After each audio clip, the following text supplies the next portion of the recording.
मेरे चाचा की शादी को 9 महीने हो गए हैं। मेरी नई चाची बहुत खूबसूरत थी। जब से मैं चाचा के घर आता था, मैं हर रात चाचा और चाची के बीच झगड़ा सुनता था। एक दिन जब चाचा घर पर नहीं थे, तो मैंने चाची से उनके झगड़े का कारण पूछा। चाची ने मेरा हाथ पकड़ लिया और कहा कि आपका अंकल मुझे खुश नहीं कर पाते, यही हमारे झगड़े की जड़ है। वो मुझे अजीब नज़रों से देखने लगे। फिर अचानक अपना हाथ वहां रख दिया जहां हाथ नहीं लगाना चाहिए। और फिर दोस्तों, आज की कहानी में मैं आपका स्वागत करता हूं। कहानी में लड़के की भूमिका मैं हूं। मेरा नाम अनिरुद्ध है और मैं 20 साल का हूँ। कहने को हम शहर में रहते हैं, लेकिन मेरा घर एक गांव में है। उस गांव में मेरे चाचा चाची और दादाजी रहते हैं। मेरी चाची दूसरों के लिए पुरानी पत्नी है, वह मेरे लिए अभी भी नई दुल्हन है। चाचा की शादी के 9 महीने बाद मैं पिता की नौकरी के लिए गांव के घर आ गया। मेरी प्रैक्टिकल परीक्षाएं खत्म हो चुकी थीं क्योंकि हमारा पूरा परिवार शहर में था, इसलिए मैंने कुछ समय के लिए गांव के घर जाने का फैसला किया क्योंकि मैं अपने नए चाची के साथ ज़्यादा समय नहीं बिता सका। हमारे गांव के घर में छोटे चाचा और दादाजी रहते थे। नई चाची उनकी देखभाल करने के लिए आई। चाचा और चाची की शादी को 9 महीने हो गए। पिता को शादी के दौरान ज़्यादा छुट्टियां नहीं मिली, इसलिए हम गांव पहुंचते ही जल्दी से शहर वापस आ गए। मेरा बैग नीचे रख दिया। आंटी ने पानी का एक गिलास मेरे सामने रख दिया। मैं आंटी को ठीक से नहीं देख पाया क्योंकि वह पानी लेकर जल्दी चली गई। आंटी पल्लू पकड़कर घूम रही थी। मेरी आंटी बहुत नर्म और अच्छे कपड़े पहने हुए थी। वह बात नहीं करना चाहती थी। मेरे लिए जल्दी से गांव जाने के अगले दिन मैं शहर में अपने दोस्तों के साथ तालाब में तैरने गया। मुझे इस तरह का अनुभव नहीं था, इसलिए गांव आने के बाद मैं 4 या 5 दिनों तक तालाब में तैरने गया।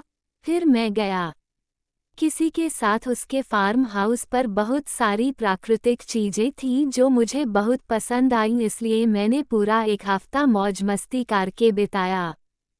एक हफ्ते के बाद यह अचानक बंद हो गया क्योंकि मेरे एक दोस्त को अपनी बहन के घर जाना था। उसके फार्म हाउस की चाबी मुझे दे गया। अब मैं जब चाहूं वहां जा सकता हूं, लेकिन उसकी अनुपस्थिति में किया करती मैं घर पर ही रहा गया। उस दिन सुबह के 9 बजे बज रहे थे और मैं अभी तक नहाया नहीं था।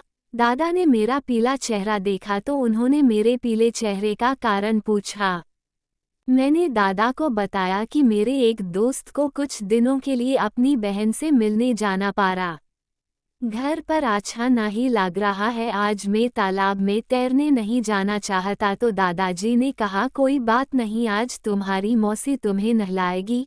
मौसी ने दादाजी की बात सुनकर चौंककर मेरी ओर देखा। वह बहुत शर्मा रही थी, लेकिन वह दादाजी की बात को नज़रअंदाज नहीं कर सकती थी। मैं बाथरूम में गया और मौसी का इंतजार करने लगा। कुछ देर बाद आंटी आई। उनके हाथ मेरे शरीर पर चलने लगे और मैं धीरे धीरे बेहोश होने लगी। तब मुझे एहसास हुआ कि मैं पिछले कुछ दिनों से बिना किसी के साथ घूमे आंटी पर ध्यान क्यों नहीं दे रहा था।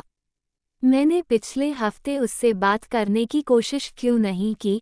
अगर मैंने उससे बात करना शुरू किया होता तो वह मेरे साथ थोड़ा और खुल जाता। चाची ने कभी नहाते समय मेरी तरफ देखा तक नहीं, शायद वह बात करने में शर्माता था।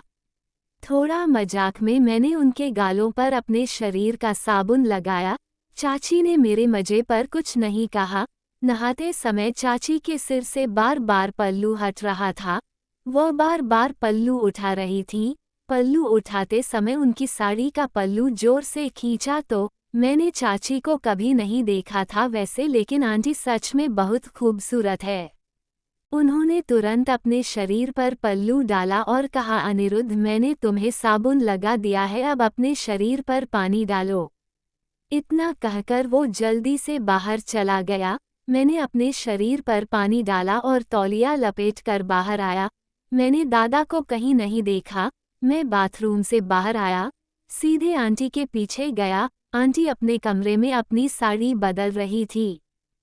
वहां पहुंची, वह अपने कमरे में कपड़े बदल रही थी। मुझे देखकर आंटी चौंक गई और बोली, अनिरुद्ध, तुमने पूरे कपड़े क्यों नहीं पहने? मैंने कहा, जब तुम मुझे नहलाओ तो मेरे बाल भी तुम पोंछना। मुझे अब से तुम्हारे कोमल हाथों का स्पर्श बहुत पसंद है, मैं आपके साथ हर दिन नहाऊंगा। मेरी बात सुनकर आंटी ने जोर से नहीं कहा तो मैंने उन्हें शांत किया और कहा कि मैं सिर्फ अपनी प्यारी आंटी से मजाक कर रहा हूँ। मुझे अपनी आंटी से मजाक करने का कुछ हक है। वह मेरी बात सुनकर हंस पड़ी। घर आने के बाद मैंने उन्हें मुस्कुराते हुए पहली बार देखा। फिर आंटी मेरे बालों में ब्रश करने लगी। मेरे बाल ब्रश करने के बाद आंटी अपने कमरे से बाहर जाने लगी, तो मैंने उनका हाथ पकड़कर पूछा, तुम हमेशा इतने थके हुए क्यों दिखते हो? सब कुछ ठीक है? फिर आंटी ने मुझसे कुछ नहीं कहा और वहां से चली गईं। उस रात मैंने अंकल के घर से उन्हें चिल्लाने की आवाज़ सुनी। अंकल का घर मेरे घर के ठीक बगल में था।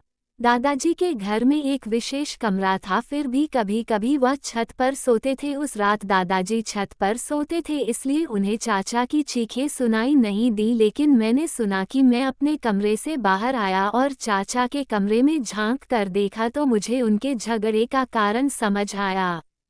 चाची ने समय नहीं दिया और सो गए, इसलिए अंकल को गुस्सा आ रहा था। मुझे ये चीजें नहीं देखनी चाहिए थी, मैंने सोचा। फिर दूसरे रात को आंटी की अजीब आवाज़ मेरे कान में आने लगी। उस अजीब आवाज़ को सुनने के बाद मेरी दिलचस्पी आंटी के घर जाने में बढ़ गई। मैं जिस ओर रुख कर रहा था, चाचा के घर, तभी दादाजी पीछे से आए और पूछा कि क्या हुआ।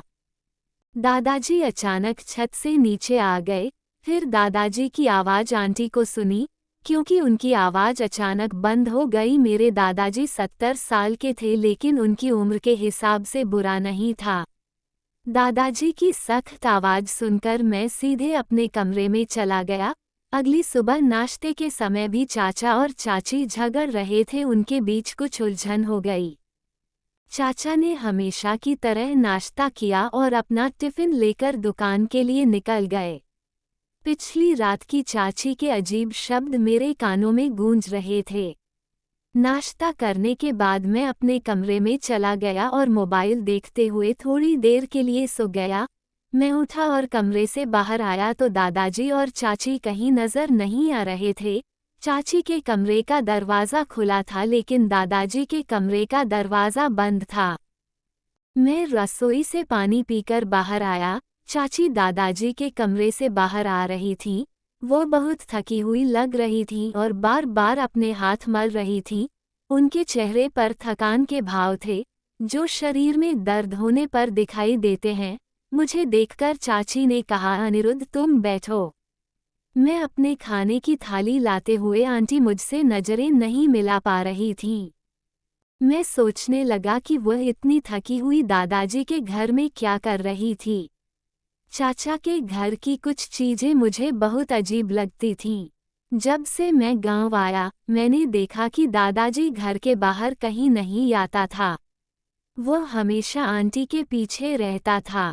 यह मेरे लिए काफी अजीब था कि आंटी हमेशा थकी हुई दिखती थीं। यह विश्वास करना मुश्किल था कि कोई साधारण व्यंजन और खाना पकाने में इतना थक सकता है। कभी कभी मैं देख सकता था कि कुछ चल रहा है अंकल और आंटी के बीच। शायद आंटी अंकल को वह समय नहीं दे रही थी जो वह चाहते थे और इसलिए अंकल को गुस्सा आता था। हर रात अंकल की गुस्से भरी आवाज़ मेरे कानों में पड़ती थी। दोपहर को जब अंकल घर में नहीं रहता, आंटी घंटों तक दादा के कमरे में रहा था। जब वह बाहर आया तब भी वह बहुत थका हुआ लग रहा था। 4 दिनों तक जब मैंने घर पर ध्यान देना शुरू किया तो सब कुछ साफ होने लगा। एक बार चाचा दोपहर को जल्दी ही दुकान बंद करके घर वापस आ गए। उन्हें दुकान के लिए कुछ सामान खरीदने के लिए शहर जाना था। वह दोपहर को शहर के लिए निकले और कहा कि वो अगली सुबह घर लौटेंगे। पता चला कि वो बिजली का सामान और लाने गया था, इसमें 3 दिन लगेंगे। इसलिए चाचा के शहर में रहने की बात सुनकर मेरे माता पिता ने उसे 3 दिन और घर पर रहने के लिए कहा। 4 दिन इसलिए चाचा अगले हफ्ते तक घर नहीं लौटेंगे। दादाजी, जो प्रतिदिन छत पर सोते थे, चाचा की अनुपस्थिति में अपने कमरे में सोने लगे। उस रात मैंने चाची को दादाजी के घर जाते देखा, फिर मैंने उस पर ज्यादा ध्यान नहीं दिया। आधी रात को अचानक मेरे चेहरे पर मुस्कान आ गई और मैं पानी पीने के लिए उठ गया। मैं रसोई में जा रहा था जब मैंने चाची को दादाजी के घर से बाहर आते देखा। वह बहुत थकी हुई लग रही थी।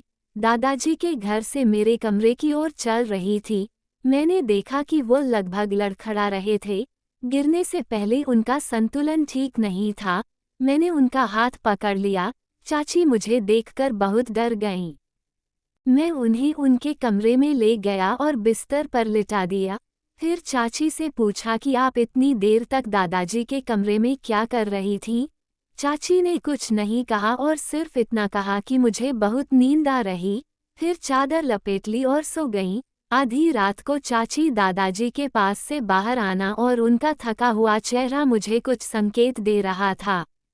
चाची मुझे कुछ भी बताने के लिए तैयार नहीं थी।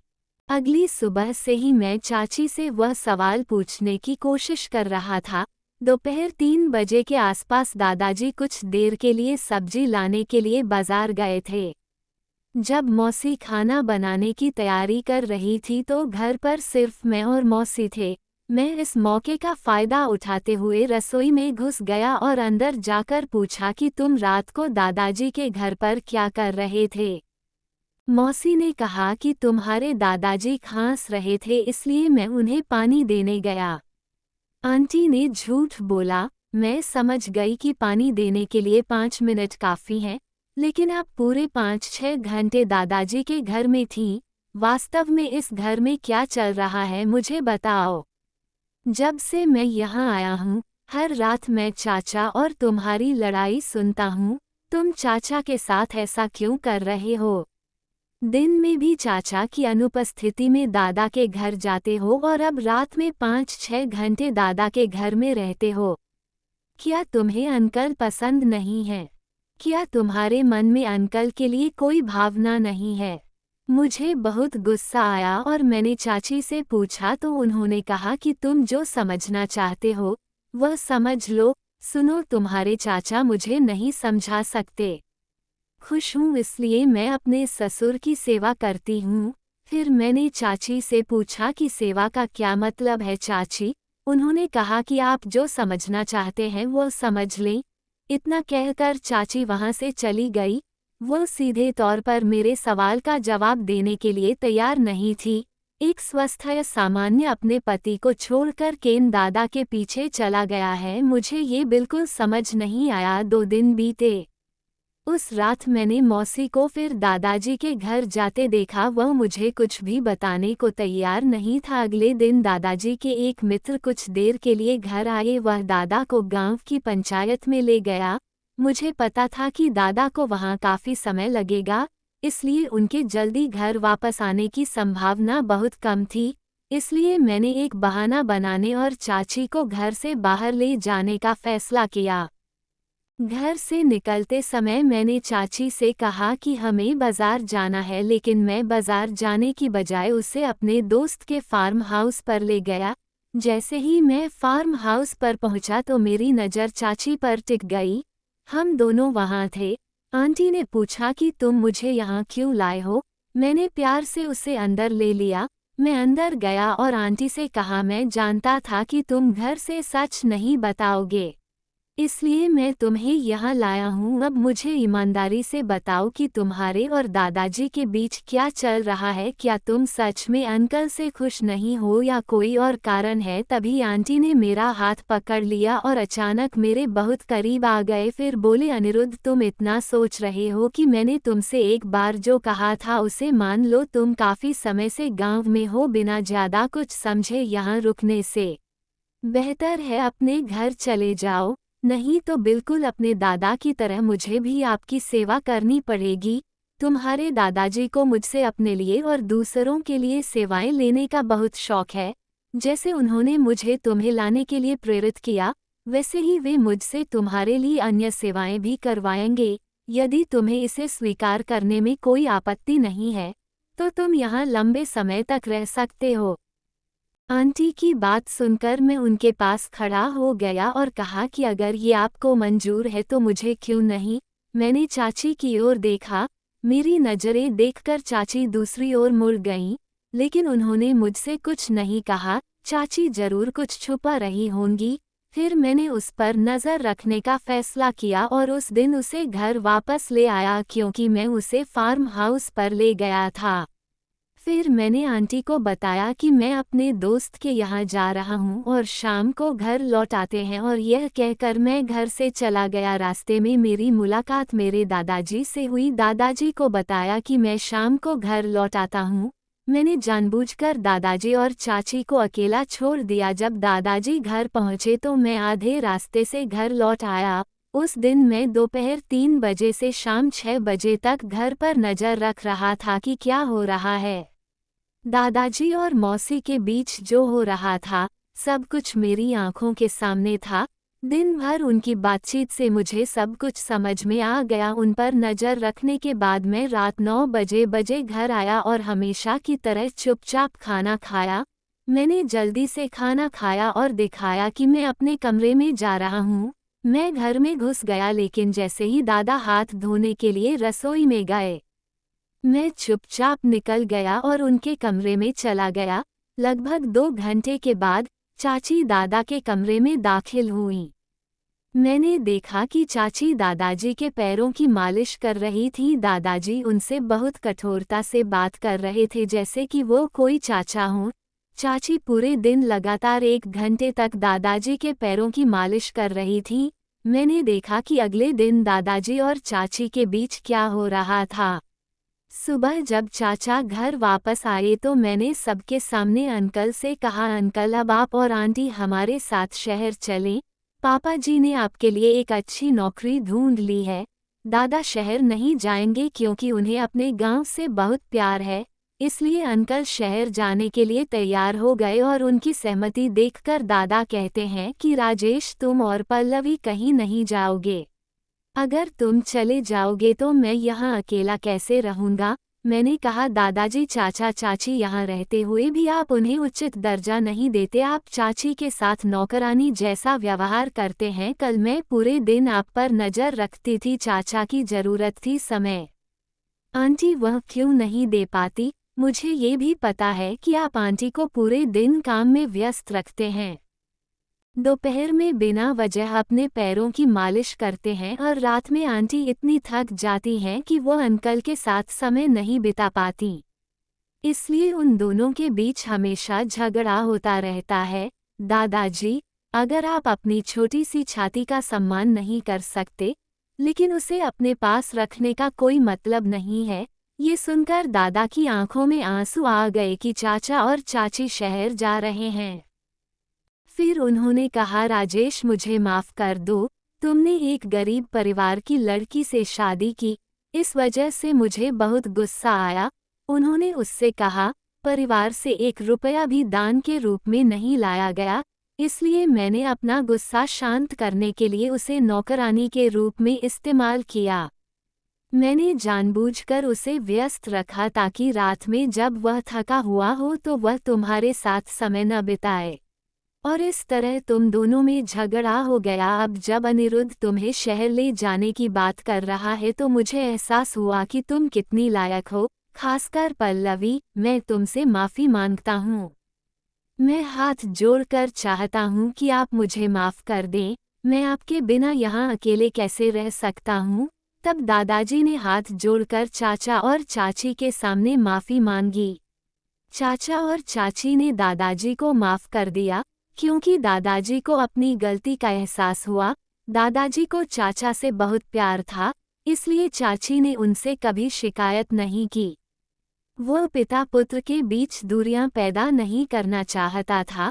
वह सोच रहा था कि आज या कल दादा उसे समझेंगे गलतियां, लेकिन दादा अपनी कोई भी गलती मुझ पर जाहिर नहीं होने देते थे। जब मुझे दादाजी के व्यवहार की वास्तविकता का एहसास हुआ तो मैंने चाचा को बुलाया और सब कुछ बताया। चाचा ने मेरी बात मान ली। मेरा इरादा दादाजी को उनकी गलती का एहसास कराने का था।